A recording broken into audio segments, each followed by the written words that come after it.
The COP27 UN Climate Change Summit has come to a close in Sharm el-Sheikh, Egypt, with an agreement to establish a fund for poor nations vulnerable to the effects of climate change paid for by wealthy countries. For the first time, the Holy See participated in the annual conference as a formal party to the UN body that oversees negotiations on climate issues.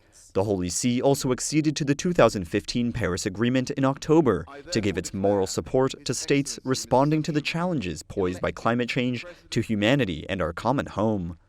In his remarks during the World Leaders Summit at COP27, Vatican Secretary of State Cardinal Pietro Parolin said the Holy See's participation as a state body, rather than an observer, demonstrates the Vatican's commitment to combating climate change by playing a more active role in international cooperation. Climate change will not wait for us.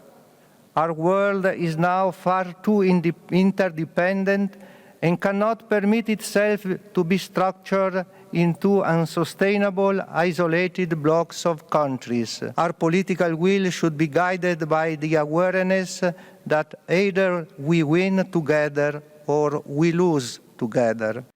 During the summit, Pope Francis expressed his hope that its outcome would put countries on track to maintain their commitment in the Paris Agreement to stop global temperature rise at 1.5 degrees Celsius compared to pre-industrial levels.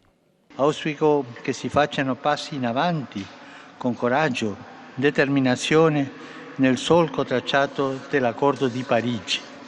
Critics of the summit's final decision say not enough concrete action was agreed upon to slash global emissions, as war and supply chain issues have pushed countries to further depend on coal for energy. Still, the agreement to establish a fund for vulnerable countries marks a breakthrough in climate negotiations. It is the first time the industrialized world will provide compensation for the costs of deadly storms, heat waves, and droughts linked to the effects of climate change.